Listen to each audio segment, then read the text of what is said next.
What's up, YouTube? This is Too Raw for Sports. So, sometimes people like to play this game when it comes to the Bulls dynasty. I don't know whether it comes from a place of envy because they believe that a team that they liked was better, so they have to try to downplay the accomplishments of the Bulls. Some people are contrarians. Some people just do what they do, all right? So, I know people like to say, hey, the league pretty much orchestrated the Bulls dynasty. There's certain things that happen behind the scenes that we don't know about, as far as why Jordan retired or things of that nature, conspiracy theories. What if this had happened? Their competition was inferior.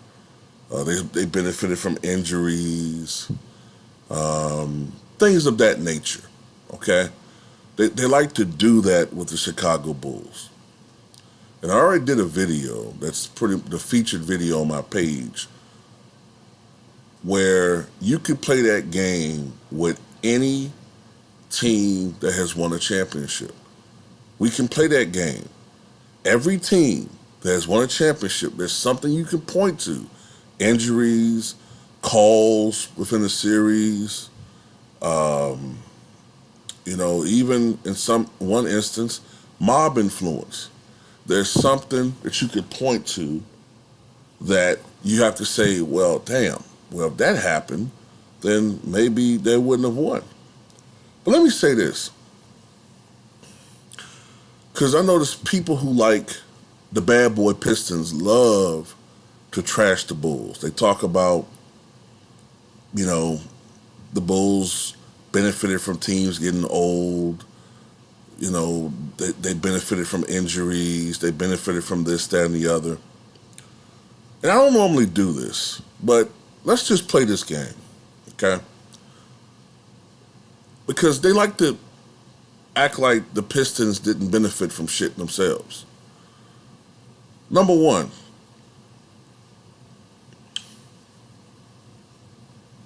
the Pistons didn't come of age until what? Around 87, right? 87. Now, Isaiah Thomas had been in the NBA since 1981-82. Where were the Pistons the first 5 years of his career?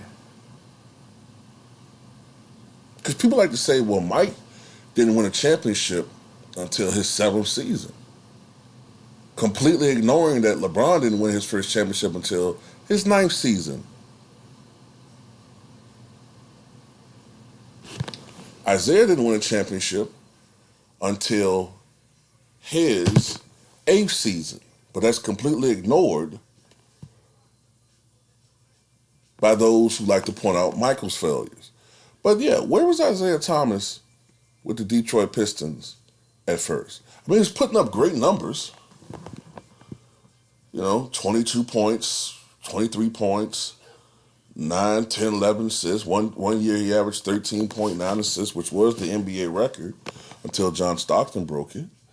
So he was having great individual campaigns, but it wasn't translating to, them really going far, being a force in the Eastern Conference. And a lot of that had to do with the fact that, he didn't have a lot of talent around him or a sufficient team to win a championship, right? They could score when it was him and John Long and Kelly Tripucka and Bill Laimbeer, and they was playing more of a faster pace. They could score and occasionally win games, but they didn't have the personnel to stop anybody. If anybody want to doubt why Dennis Rodman's a Hall of Famer and why John Sally's underrated. They did not start winning until these things happened. The draft of '86 was brought in John Sally, was brought in Dennis Rodman, and the '86 trade which brought Utah Jazz star Adrian Dantley over. Now, Adrian Dantley was already an established star in the NBA.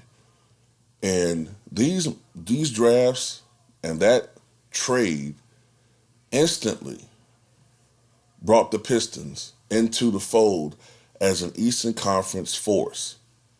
That year, they nearly beat the Boston Celtics in the Eastern Conference Finals. They should have. If Bird didn't stole the ball, they would have went on to win, more than likely. But they go on to win and get close to the NBA Finals. And then the very next year, they get to the NBA Finals. And you would think, with this help around Isaiah now, right? Because it is more difficult for a little man to be as dominant on the court as a 6'6" guard or a 7'1" phenom like Shaq or Wilt. That's true. But you would think he'd be grateful. No. He despises Adrian Dantley because he's an egotistical son of a bitch. See, a lot of people like to call Michael Jordan selfish and self-centered and all of that, right? And all of these guys have that in them to an extent. All these guys have egos. A lot of them were pampered stars, right?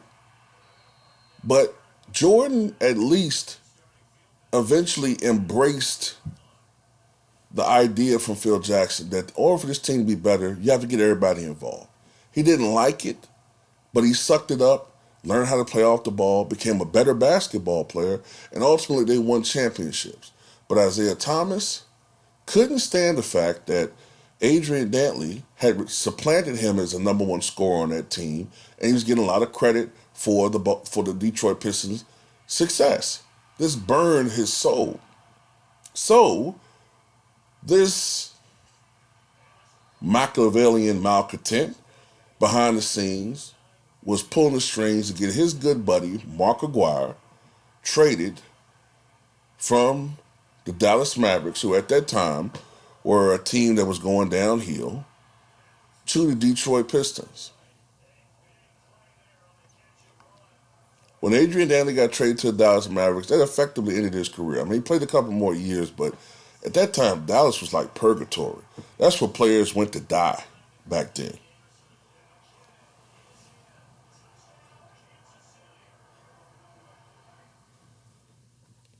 But people mention Isaiah. But, it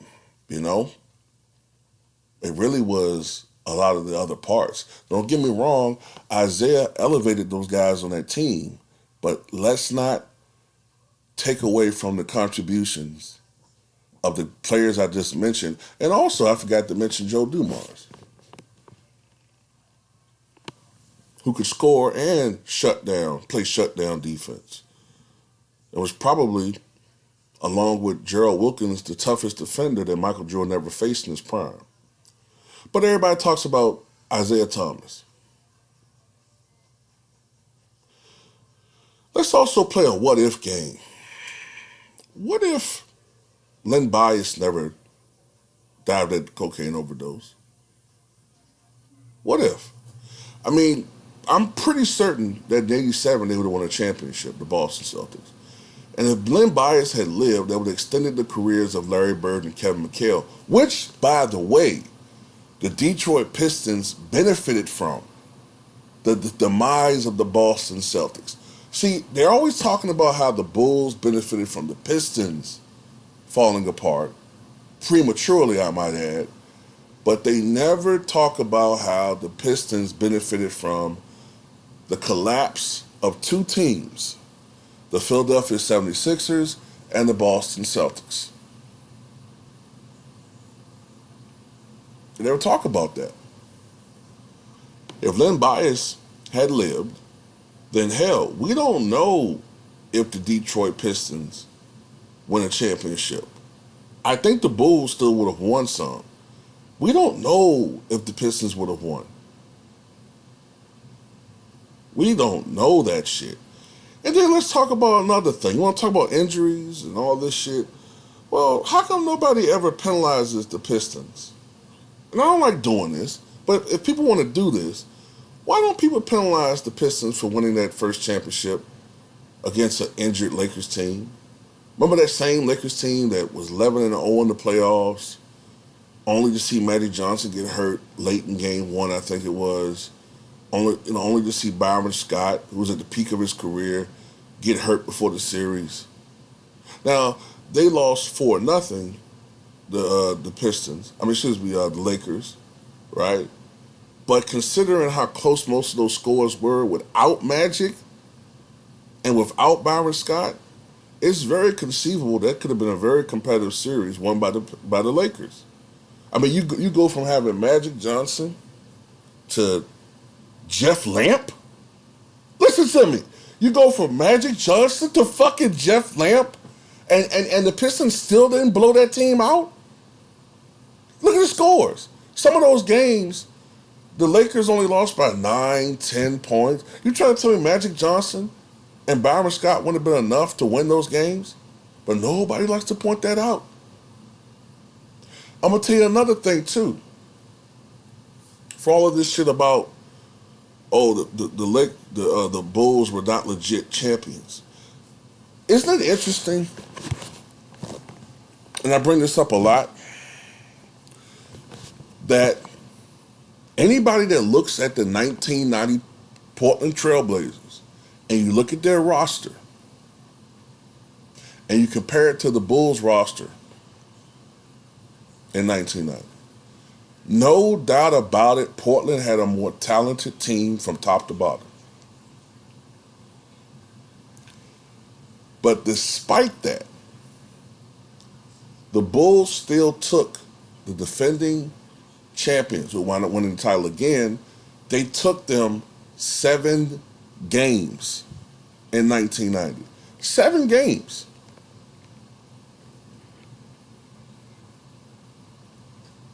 Now, the Bulls lost at Auburn Hills by 19 points, I believe it was. I think it was 93-74, the final score. It was a drubbing. But when you consider the fact that outside of Michael Jordan, who had 31 points on 13 of 27 shooting that game, 8 rebounds, 9 assists, something like that. If you take that away, the 4 remaining starters, Bill Cartwright, Scottie Pippen, who was 1 of 10 with the migraine, John Paxson, and Horace Grant, plus B.J. Armstrong on the bench, right? They missed 46 out of 57 shots from the floor. They missed 46 field goal attempts. 46.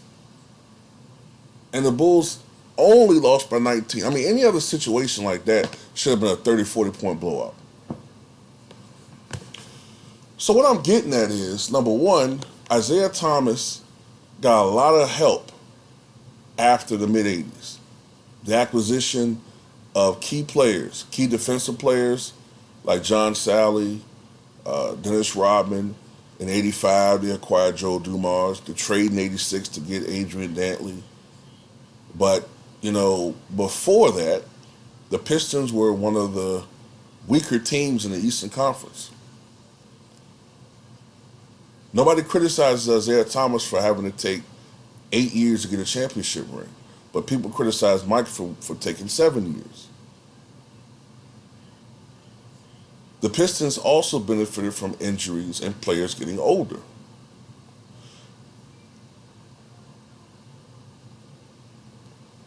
And they benefited from injuries. And one of the biggest doozies I've ever heard growing up is that, the Bulls didn't win until the Pistons got old in 1991. They got old. Well, Isaiah Thomas was just 30 years old at the end of that season. Joe Dumars was only 27, 28. Rodman, I think, had just turned 30. They were not an old team. I think the oldest player was Bill Laimbeer, who had just turned 34. Now, he was getting up there. But other than that, the other players were in their late 20s, early 30s. Contrast that to the 98 Bulls, who, after they won the championship, Michael Jordan was 35, Harper was 34, Pippen was 32 to turn 33 that September, Rodman was 37. But the Bulls were still able to win a championship. The fact of the matter is, bad boy Pistons fans don't like the fact that Michael passed him up in legacy 30 years ago. When I say him up, I mean Isaiah Thomas. They resent Michael Jordan because of the fact that he passed him up in legacy 30 years ago. Michael was one of the chief figures to leave Isaiah Thomas off of that dream team, but he wasn't the only one. And he's not perceived on the same level as Mike, Larry, or Magic. And that burns a lot of Isaiah Thomas fans' souls. They don't like that shit. Look, Isaiah snaked a lot of people, man. The worst thing that he ever did to me,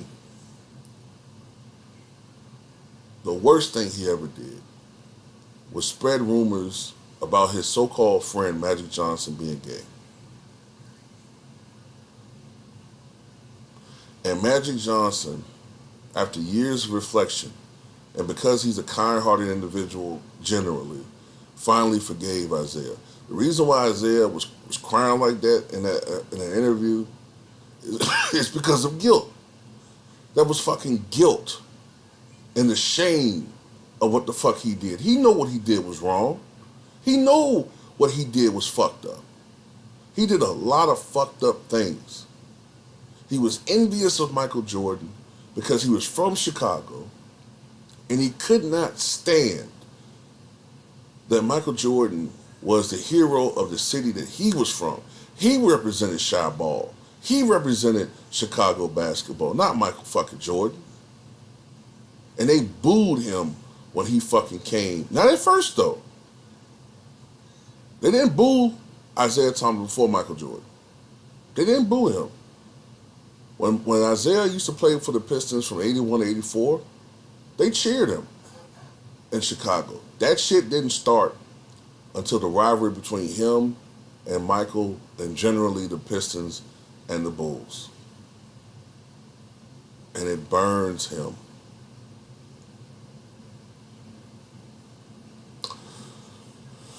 So, all I'm saying is this. You don't have to like the Chicago Bulls. A lot of people don't like Michael Jordan. You don't have to think they're the greatest team. You have to think he's the greatest player. But let's not just single them out for what you think they got away with or this, that, and the other, because it's just straight bullshit. Come on, man. That's just bull. And the pun was intended.